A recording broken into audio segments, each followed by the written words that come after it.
Hey everybody, welcome to another episode of Bubblegum Reviews. My name is Steve, and for my Put That Cookie Down Christmas 2021 list, I will be reviewing the movie It's a Wonderful Life. I've seen this movie numerous times. I think the first time, this is probably one of the very first black and white movies I saw besides the Three Stooges and Abbott and Costello. And technically most of that's not really movies, that's more just skits. But anyways, um, so this movie, I don't have the cover to. Like a ding dong, threw it away. So I unfortunately just have the disc itself. But anyways, a little quick summary on this is so we got George Bailey, who's kind of the local hero in Bedford Falls, and he has a lot on his plate. He gets really stressed out, and one night he just thinks it all over and has a little guidance that comes and helps him and tries to make him realize how just important George Bailey is. I can't say enough good about this movie. I really can't. There's not much as far as what's wrong with this film. I mean, this is from start to finish. This is a good movie. My favorite people in this is Uncle Billy and the young George Bailey. By no means am I taking anything away from James Stewart as George Bailey or even, Donna Reed. She did a good job too. But those two, yeah, Uncle Billy and young George did great. Uncle Billy was probably the funniest part in this. And young George, man, that is some of the best child acting I've ever seen. I know his role wasn't huge in this, but what he did have, he killed it, man. He really did. And that hot dog, that whole part as a kid, even as an adult, that's great. This movie kind of has like a Andy Griffith show. Like this is like on the other end of town, and this is all happening, kind of deal. I just kind of like there was a certain part in this movie where I totally felt like, oh my gosh, this is totally like Mayberry. Um, but yeah, this movie is top tier, man. Like, there is not much about this that I really have to say that I didn't care for, except for at times I felt like the guardian angel was kind of corny. Not his acting, just who they portrayed, like him to be and everything like that.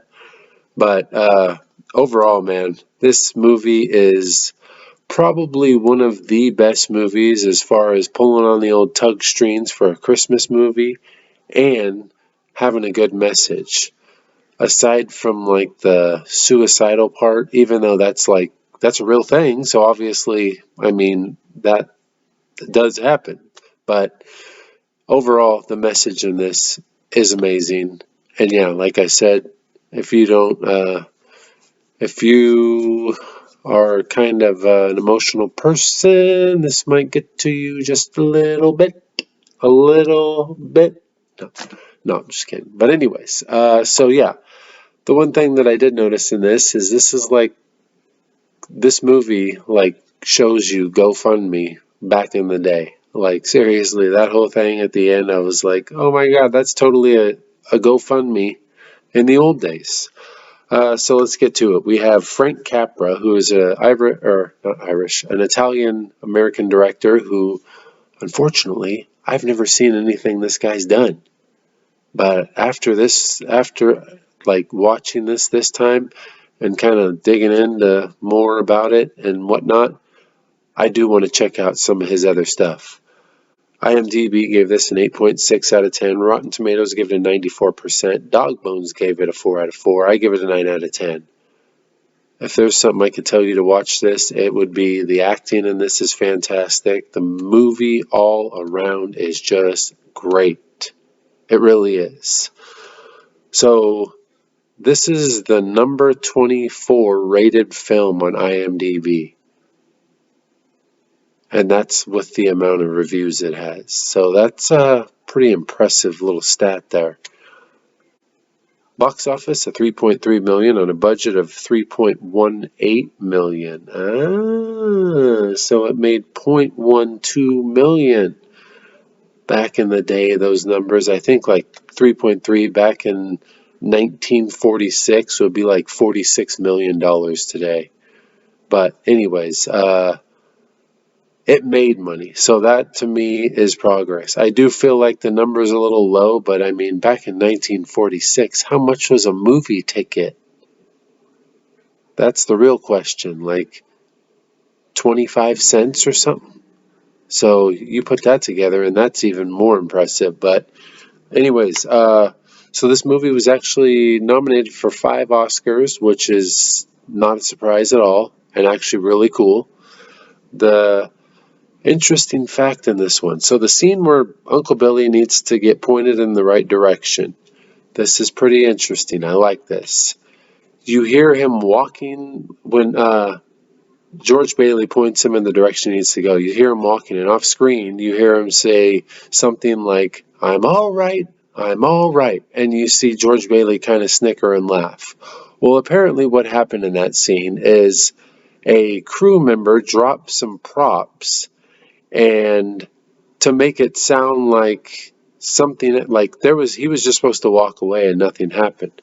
Well, the guy dropped the props and he said, "I'm all right," to make it seem like he crashed into some garbage cans or something and totally improvised it, and they threw it in the movie. I thought that was so freaking cool. Like, dude, if it would have just been him walking away, it would have been kind of like, oh, man. I mean, you wouldn't have expected anything, but at the same time, the dude was drunk, so you figured he might have ran into something. I mean, swaying and back and forth and stuff. So I thought that was really cool. That was really interesting.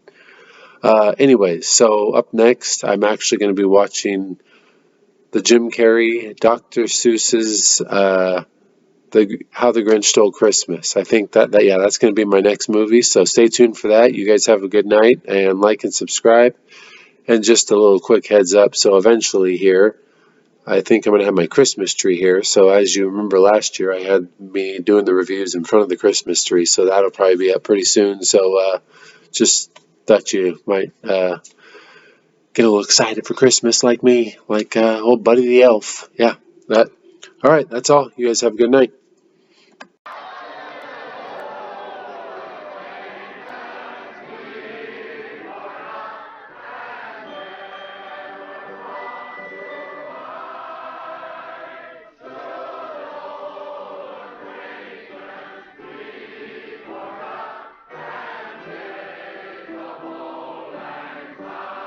What's that?